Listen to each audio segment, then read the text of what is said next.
Assalamualaikum warahmatullahi wabarakatuh. Saya Ani Nurfalah dengan NPM 2601101800027 dari kelas A Farmasi Angkatan 2018 akan menjelaskan mengenai metode perencanaan, pengelolaan, dan pengadaan stok obat dalam kefarmasian. Yang pertama ada metode konsumsi.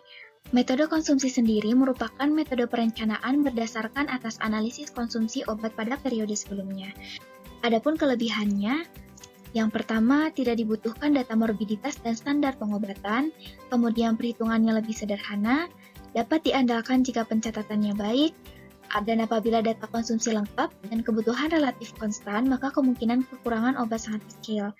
Untuk kekurangannya, yang pertama, data konsumsi obat dan kontak dengan pasien sulit, tidak dapat dijadikan dasar pengkajian penggunaan obat, tidak dapat diandalkan apabila terjadi perubahan pada pola penyakit, metode konsumsi yang bersifat reaktif ternyata tidak dapat mengatasi masalah stok obat karena pengadaan dilakukan bila ada kebutuhan saja. Kemudian perencanaan pengadaan obat menggunakan metode konsumsi ini kurang sesuai dengan kebutuhan serta tidak dapat dijadikan sebagai dasar pengkajian penggunaan obat sehingga sering terjadi kekurangan stok obat dalam gudang farmasi.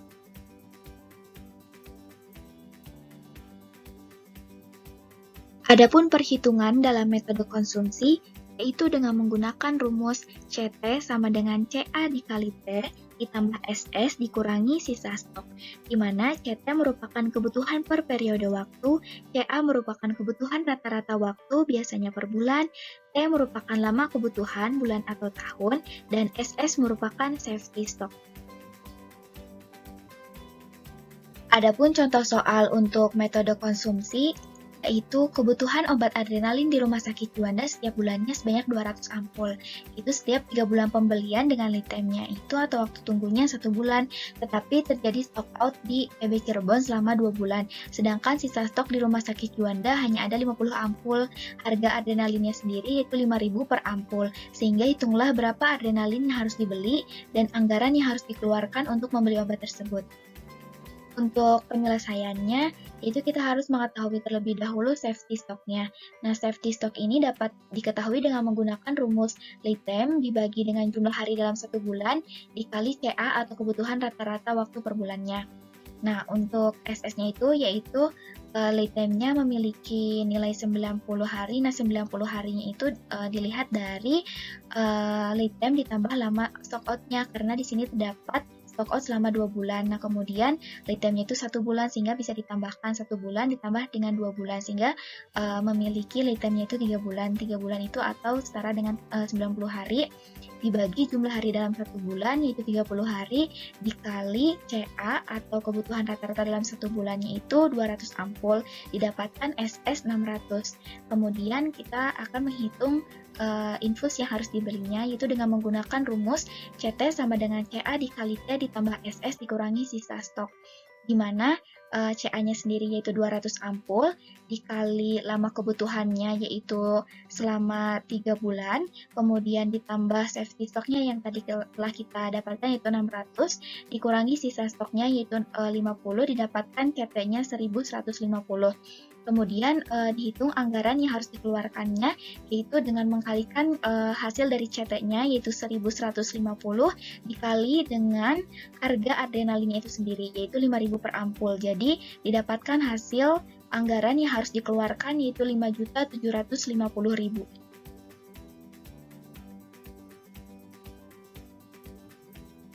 Yang kedua yaitu ada metode morbiditas, di mana metode ini merupakan metode perencanaan berdasarkan atas analisis jumlah kasus penyakit. Jumlah kasus ini tergantung dari jumlah kunjungan, frekuensi penyakit, dan standar pengobatan. Untuk kelebihannya sendiri, yang pertama perkiraan kebutuhan yang mendekati kebenaran dapat digunakan pada program-program baru dan usaha memperbaiki pola penggunaan obat dapat didukung oleh standar pengobatan. Untuk kekurangannya sendiri, yang pertama membutuhkan waktu dan tenaga yang terampil, kemudian data penyakit sulit diperoleh secara pasti dan kemungkinan terdapat penyakit yang tidak termasuk ke dalam daftar atau tidak melapor, kemudian memerlukan sistem pencatatan dan pelaporan, kemudian pola penyakit dan pola preskripsi tidak selalu sama, dapat terjadi kekurangan obat karena adanya suatu wabah atau kebutuhan insidentil yang tidak terpenuhi, dan variasi obatnya itu terlalu luas.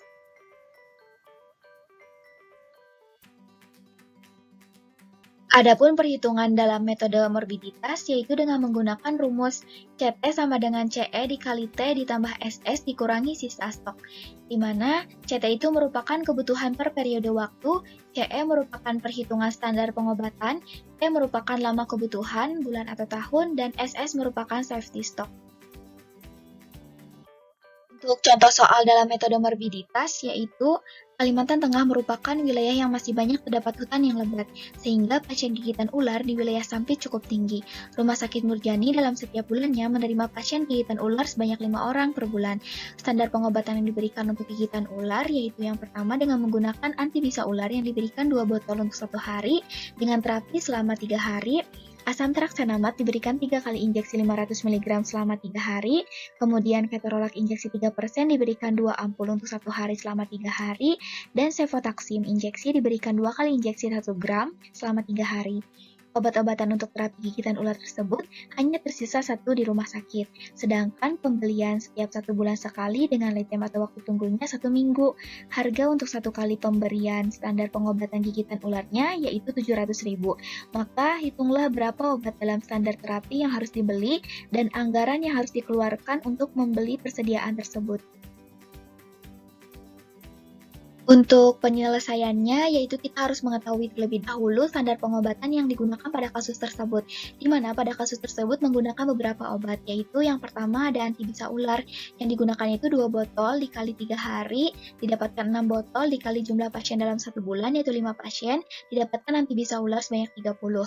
Kemudian ada asam traksenamat, yaitu 3 ampul dikali 3 hari, didapatkan 9 ampul, dikali 5 pasien, didapatkan asam traksenamat sebanyak 45, kemudian ketorolak injeksi 3%, yaitu 2 ampul dikali 3 hari, didapatkan 6 ampul dikali jumlah pasien dalam 1 bulannya 5 pasien, didapatkan ketorolak injeksi 3%-nya sebanyak 30, kemudian cefotaxim injeksi 2 ampul dikali 3 hari, didapatkan 6 ampul, dikali jumlah pasien dalam 1 bulannya yaitu 5 pasien, didapatkan cefotaxim injeksi yaitu 30. Kemudian dirata-ratakan sehingga didapatkan standar pengobatan atau CE-nya yaitu 30. Sama seperti metode konsumsi, untuk melakukan perhitungan terlebih dahulu dihitung safety stock-nya, yaitu dengan menggunakan rumus SS sama dengan lead time atau waktu tunggu dibagi jumlah hari dalam 1 bulan dikali CE atau perhitungan standar pengobatannya, di mana SS sama dengan lead time atau waktu tunggunya itu 7 hari dibagi jumlah hari dalam 1 bulannya itu 30 dikali CE yang telah kita hitung tadi yaitu 30. Didapatkan hasil SS yaitu 6,99 dibulatkan menjadi 7. Kemudian untuk terapi pengobatan yang harus dibeli yaitu dengan menggunakan rumus CT sama dengan CE dikali T ditambah SS dikurangi sisa stok, di mana CE-nya itu yaitu 30 dikali T atau lama kebutuhannya yaitu 1 bulan ditambah safety stoknya 7 dan dikurangi sisa stoknya 1, didapatkan perhitungan CT yaitu 36. Kemudian anggaran yang harus dikeluarkan yaitu dengan mengkalikan hasil dari CT dengan harga untuk 1 kali pemberian standar pengobatan gigitan ular yaitu 700.000, didapatkan hasil 25.200.000. Yang ketiga yaitu ada metode kombinasi, yang merupakan metode kombinasi antara konsumsi dan morbiditas yang berupa perhitungan kebutuhan obat atau alat kesehatan yang mempunyai data konsumsi yang jelas, namun kasus penyakit cenderung berubah naik atau turun. Adapun kelebihannya, yang pertama, perkiraan kebutuhan yang mendekat kebenaran, kemudian standar pengobatan dapat mendukung usaha memperbaiki pola penggunaan obat. Adapun kekurangannya, yang pertama, data konsumsi, data obat, dan data jumlah kontak pasien yang dapat diandalkan mungkin sulit diperoleh, kemudian membutuhkan waktu dan energi yang terampil, kemudian data penyakit sulit diperoleh secara pasti, dan kemungkinan terdapat penyakit yang tidak termasuk ke dalam daftar atau tidak melapor. Untuk perhitungan dalam metode kombinasi, yaitu dengan menggunakan rumus kombinasi sama dengan CE ditambah CA dikali T ditambah SS dikurangi sisa stok, di mana CE merupakan perhitungan standar pengobatan, CA merupakan kebutuhan rata-rata waktu biasanya per bulan, T merupakan lama kebutuhan bulan atau tahun, dan SS merupakan safety stock. Untuk contoh soal dalam metode kombinasi yaitu Rumah Sakit Wijaya setiap tahunnya pasti ada pasien yang menderita demam berdarah. Diprediksi ada sebanyak 200 pasien. Penanganan pasien DBD tersebut diberikan dengan infus ringan laktat 500 cc sebanyak 20 tetes per menit selama 5 hari. Konsumsi ringan laktat setiap bulannya adalah 10.000 infus dengan lead time atau waktu tunggunya setengah bulan. Sehingga hitunglah berapa ringan laktat yang harus disediakan rumah sakit agar tidak terjadi kekosongan. Jadi penyelesaiannya itu kita harus mengetahui terlebih dahulu nilai dari CA dan CE-nya. Untuk CA-nya sendiri kan merupakan kebutuhan rata-rata waktu per bulan. Di sini kebutuhan rata-rata ringan laktat per bulannya itu adalah 10.000 infus, sehingga dapat diketahui CA-nya itu 10.000. Nah, untuk CE-nya sendiri yaitu dapat dihitung dengan menentukan perhitungan dari ringan laktat yang digunakannya. Nah, di sini ringan laktat yang digunakannya kan 20 tetes per menit. Jika dikonversikan itu 1 mili per menit dikalikan dengan 60 menit, didapatkan hasilnya itu 60 mili per jam, dikalikan 1 hari atau 24 jam, didapatkan 1440 mili per hari, dan dibagi dengan kandungan ringan laktatnya sendiri yaitu 500 mili, dan didapatkan 2,88 botol atau 3 botol per hari. Nah, ringan laktat yang dibutuhkan yaitu 3 botol per hari dikali 5 hari dikali 200 pasien, didapatkan 3.000 botol ringan laktat. Nah, ini tuh merupakan nilai dari CE-nya. Selanjutnya, kita menghitung safety stock-nya dengan rumus lead time atau waktu tunggu dibagi jumlah hari dalam 1 bulan dikali CA dan ditambah CE. Untuk lead time atau waktu tunggunya kan tadi setengah bulan itu kan sama dengan 15 hari, dibagi jumlah hari dalam 1 bulannya itu 30 hari, dikali CA-nya 10.000, ditambah CE-nya 3.000, didapatkan safety stock-nya 6.500 botol. Kemudian untuk menghitung C kombinasinya yaitu CA ditambah CE dikali T ditambah SS dikurangi sisa stok. CA-nya sendiri kan 10.000 ditambah CE 3.000 dikali lamanya kebutuhan 1 bulan ditambah safety stoknya 6.500 dikurangi sisa stoknya 10.000 didapatkan C kombinasinya 9.500 botol ringan laktat. Selanjutnya ada metode Venn. Nah, metode Venn ini digunakan dalam manajemen persediaan yang didasarkan pada kekritisan item dengan analisis untuk menetapkan prioritas pembelian obat serta menentukan tingkat stok yang aman dan harga penjualan obat. Jadi, metode Venn ini dibagi dalam beberapa kategori. Yang pertama ada V atau vital, yaitu obat yang digunakan untuk keselamatan hidup manusia atau life-saving drugs, serta ketersediaannya itu lebih diutamakan. Contoh, epinefrin, NaCl 3%, dopamin, vaksin tetanus, dan lain-lain.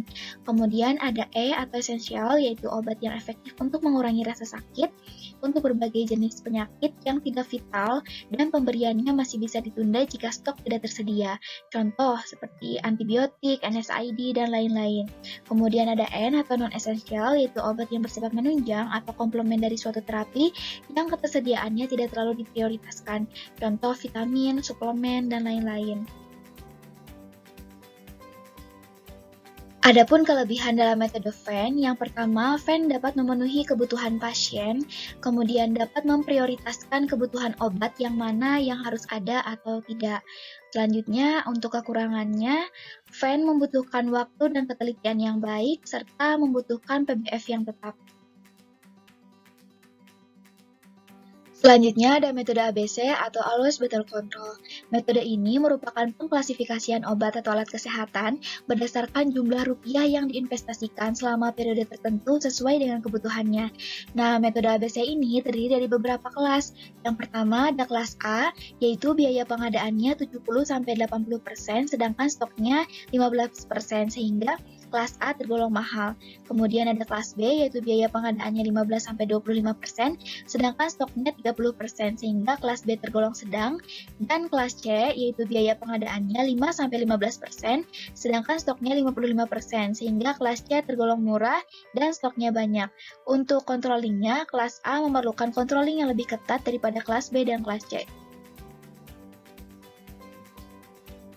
Adapun kelebihan dari metode ABC, yang pertama, memberikan perspektif mengenai biaya yang lebih mendalam pada pihak manajemen dan membantu untuk menentukan prioritas yang bertujuan untuk meningkatkan efisiensi dan mengurangi biaya. Selanjutnya, dapat membantu merasionalkan jumlah pemesanan dan mengurangi persediaan untuk periode tertentu, dan dengan metode ini, semua item barang diklasifikasikan, maka akan mempermudah dalam mengelola dan melakukan pengawasan terhadap persediaan obat. Kemudian untuk kekurangannya sendiri, yang pertama harus ada standarisasi dan pengkodean setiap barang, kemudian dapat menyebabkan kurangnya perhatian terhadap barang yang kritis tetapi nilai atau biayanya rendah, dan harus direview secara periodik sehingga perubahan harga konsumsi dapat dipertimbangkan kembali. Selanjutnya ada kombinasi metode Venn dan ABC. Nah, tujuannya yaitu untuk menyeimbangkan pelayanan dengan kebutuhan supaya tetap maksimal dalam melakukan perencanaan pengadaan obat serta bisa menentukan mana yang lebih penting untuk dilakukan pengadaan. Nah, di sini terdapat tabel untuk mempermudah dalam perencanaan pengadaan obat. Yang pertama ada kelompok 1 yang ditandai dengan warna merah yang mencakup semua item yang penting dan mahal, yaitu kelompok VA, EA, NA, VB, dan VC. Obat dalam kelompok 1 itu golongan kardiovaskular seperti amlodipin, katropil, dan bisoprolol. Kemudian ada kelompok 2 yaitu yang ditandai dengan warna kuning, yaitu kelompok EB, NB, EC. Obat dalam kelompok 2 seperti golongan antibiotik, antipiretik, analgesik, antihistamin, dan ekspektoran. Contohnya ibuprofen, amoksisilin, klorpeniramin. Kemudian untuk kelompok 3 yaitu yang ditandai dengan warna hijau, yaitu kelompok NC, yaitu kategori yang murah dan kurang prioritas. Contohnya suplemen dan vitamin seperti glukosamin, vitamin C, dan neurobion. Adapun kelebihan dari kombinasi metode Venn dan ABC, yang pertama dapat mengetahui pola konsumsi untuk semua jenis obat beserta dananya, kemudian dapat mengetahui jenis obat yang memerlukan pengawasan lebih karena nilai investasinya yang tinggi dan dapat mengelompokkan sesuai dengan nilai investasinya, kemudian dapat menentukan prioritas pembelian obat beserta dengan harga penjualan obat, kemudian membuat efisiensi keuangan, dan dalam menentukan dan menyusun rencana pengadaan obat dapat terbantu karena hasil dapat diketahui secara langsung dan mudah. Untuk kekurangannya sendiri, yang pertama, waktu yang dibutuhkan para pemakai dalam proses pengelompokan persediaan berdasarkan kritisnya terhadap pelayanan pasien cukup lama, oleh karena mengelompokkan persediaan rumah sakit dalam jumlah besar. Kemudian, terjadi bias dalam menentukan pengelompokan persediaan yang kritis oleh para pemakainya. Untuk menghindari hal demikian, perlu dipilih pemakai yang benar-benar mengetahui jenis persediaannya.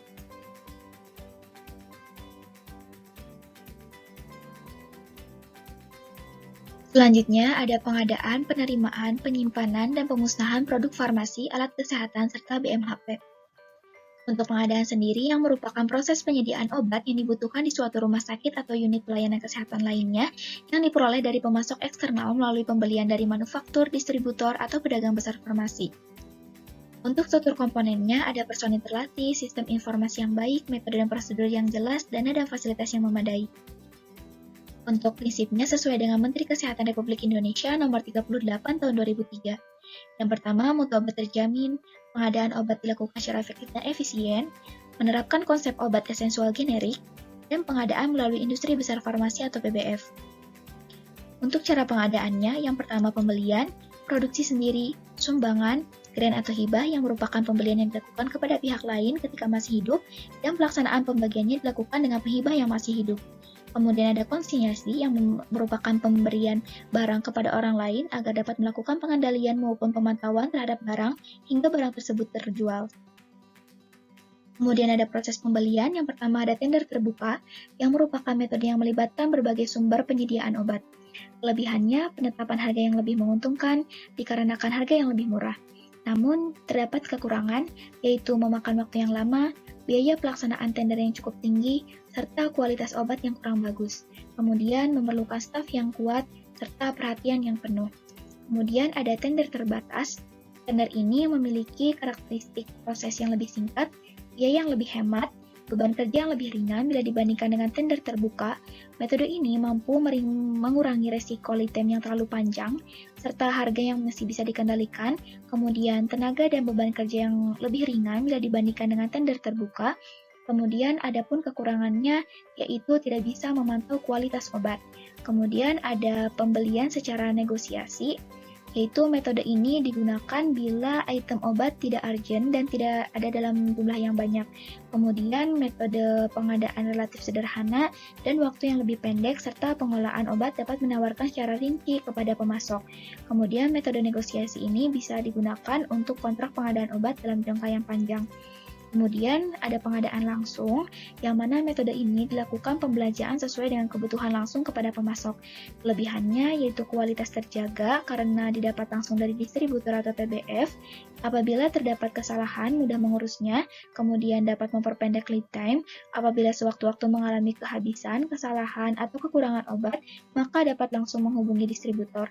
Kelemahannya yaitu harga yang relatif lebih mahal karena langsung tanpa adanya suatu tender. Selanjutnya itu ada penerimaan. Yang pertama perlu diperiksa kesesuaiannya antara yang dipesan dengan yang diterima, kemudian sesuai dengan frakturnya, kemudian pemeriksaan kondisi fisik, dan buat berita acara penerimaan. Kemudian ada penyimpanan, yang tujuannya pertama menjamin keamanan dari kehilangan, kerusakan, dan kebakaran, kemudian memelihara mutu barang dan menjaga kelangsungan persediaan, kemudian memudahkan pencarian dan pengawasan masa kadaluarsa, kemudian mengatur aliran barang dari tempat penyimpanan ke pengguna, dan menjamin pelayanan yang cepat dan tepat. Kemudian ada hal yang harus diperhatikan. Yang pertama stabilitas seperti suhu, cahaya matahari, kemudian bentuk sediaan untuk menghindari kesalahan dalam pengambilan. Kemudian ada kelas farmakoterapi, kemudian ada alfabetis, obat khusus seperti narkotika, psikotropika, obat-obat tertentu dan perkusor. Kemudian ada high alert seperti obat-obat yang beresiko, contohnya dextrose 40, insulin, epinefrin, dan lasa atau look-alike sound-alike, yaitu penampakan atau kemiripan dalam pengucapannya, terutama obat-obat generik yang dosisnya sama. Kemudian salah satu cara penanganannya dengan ditempelkan stiker-stiker tertentu atau stiker lasa, contohnya seperti Catropil 25 mg dan Catropil 50 mg. Selanjutnya ada persyaratan ruang penyimpanan. Yang pertama yaitu ada accessibility, yaitu harus cepat dan mudah diakses. Kemudian ada utilities, yaitu ruang-ruangan yang memiliki tingkat manfaat yang optimal sebagai tempat penyimpanan. Kemudian ada communication, yaitu harus memiliki alat dan sarana komunikasi yang baik. Kemudian ada drainase, yaitu harus mempunyai sistem pengairan yang baik dan bebas banjir. Kemudian ada size, atau harus memiliki ukuran yang cukup untuk menampung barang yang ada. Kemudian ada security, yaitu mempunyai fasilitas keamanan yang menjamin dari kerusakan, kehilangan, pencurian, kebakaran, hewan pengganggu, serta tersedia prosedur untuk mencegah kecelakaan kerja. Selanjutnya ada posisi gudang farmasi di rumah sakit. Yang pertama, akses kendaraannya itu mudah. Kemudian memudahkan distributor obat dari gudang ke unit-unit yang lainnya. Kemudian jarak antara gudang-gudang dan unit di rumah sakit itu harus sesuai dengan ketentuannya. Kemudian ada sistem drainase yang baik, kemudian ukuran memadai dan aman. Selanjutnya ada desain ruang penyimpanan. Yang pertama, pemindahan barang dapat dilakukan dengan mudah. Kemudian sirkulasi udara yang baik dan lantai mudah dibersihkan. Kemudian pemeliharaan cold chain. Kemudian tempat penyimpanan khusus obat terbakar. Kemudian adanya tempat penyimpanan untuk B3 atau bahan berbahaya dan beracun. Kemudian fasilitas air mengalir, dan pengaman atau alarm kebakaran atau APAR. Selanjutnya ada jenis perbekalan farmasi dalam gudang farmasi. Yang pertama ada injeksi vaksin serum, kemudian ada obat oral sirup, kemudian ada infus, ada injeksi, ada alat kesehatan, obat sitostatika, bahan berbahaya, bahan mudah terbakar, dan alat kedokteran. Selanjutnya ada penempatan persediaan. Yang pertama ada fixed location, yang mana keuntungannya itu item obat ditempatkan pada tempat yang tetap atau sama, cukup untuk menempatkan jumlah barang yang maksimal untuk setiap item. Kemudian administrasi persediaan relatif mudah. Adapun kerugiannya, yang pertama tidak fleksibel, kemudian jika ada tambahan item baru tidak ada tempat, kemudian pencurian meningkat, kemungkinan tempat penyimpanan tidak terpakai. Yang kedua ada fluid location, yang mana gudang dibagi dalam beberapa lokasi, diberi tanda ruang efisien. Kemudian administrasi stok yang sempurna, ruangnya itu 20-25% lebih kecil dari fixed location. Kemudian ada catatan tempat stok yang harus selalu up to date. Selanjutnya ada semi-fluid location yang merupakan kombinasi dari kedua sistem di atas. Selanjutnya ada penyimpanan khusus untuk obat sitostatika, X-ray film, vaksin, regensia, narkotika dan psikotropika, dan obat B3 atau bahan berbahaya dan beracun. Kemudian ada sediaan farmasi yang disimpan terpisah. Yang pertama bahannya mudah terbakar, kemudian gas medis, kemudian ada obat sitostatika. Kemudian sediaan farmasi dengan penanda khusus. Yang pertama obat-obat lasa yang tidak ditempatkan berdekatan dan harus diberi penanda khusus seperti stiker tulisan lasa atau juga penamaan dengan sistem Kalman lettering. Kemudian ada obat-obat high alert, yaitu diberi label atau stiker tulisan high alert dengan warna yang mencolok, dan ada obat-obatan yang mudah terbakar, disimpan dalam gudang tahan api yang dilengkapi dengan alat pemadam kebakaran, serta diberi tanda khusus bahan berbahaya. Selanjutnya ada sistem administrasi gudang. Yang pertama ada buku harian penerimaan, buku harian pengeluaran, kartu persediaan, kartu barang, surat perintah mengeluarkan barang, surat bukti barang keluar, surat kiriman barang, berita acara penerimaan barang, laporan mutasi dan tahunan, laporan stok opname, pencatatan obat expired date atau rusak, dan berita acara pemusnahan obat. Selanjutnya ada problem-problem dalam gudang. Yang pertama kurang teliti dalam memeriksa obat, kemudian penempatan yang tidak sesuai, kemudian picking yang hampir sama, tidak disiplin dalam melakukan pencatatan, tidak disiplin dalam melakukan mutasi barang, tidak disiplin dalam melakukan protap, stok obat dengan pencatatan tidak sama, obat rusak, obat macet, near expired date, dan dirusak tikus.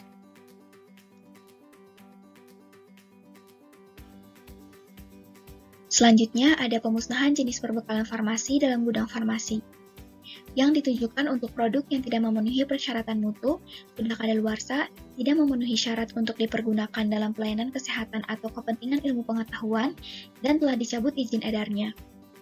Selanjutnya ada teknik pemusnahan obat kadaluarsa. Yang pertama pengembalian pada produsen, penimbunan, pembuangan melalui saluran air, pembakaran dalam wadah terbuka, dan dekomposisi kimiawi. Selanjutnya ada tahapan pemusnahan obat kadaluarsa. Yang pertama membuat daftar sediaan farmasi, alat kesehatan, dan bahan medis habis pakai yang akan dimusnahkan. Kemudian menyiapkan berita acara pemusnahan. Kemudian mengkoordinasikan jadwal, metode, dan tempat pemusnahan. Kemudian menyiapkan tempat pemusnahan. Kemudian melakukan pemusnahan yang disesuaikan dengan jenis, bentuk sediaan, dan perlakuan yang berlaku untuk produk yang tidak memenuhi persyaratan mutu, sudah kadaluarsa, tidak memenuhi syarat untuk dipergunakan dalam pelayanan kesehatan atau kepentingan ilmu pengetahuan, dan telah dicabut izin edarnya. Kemudian di sini terdapat daftar pustaka yang saya gunakan.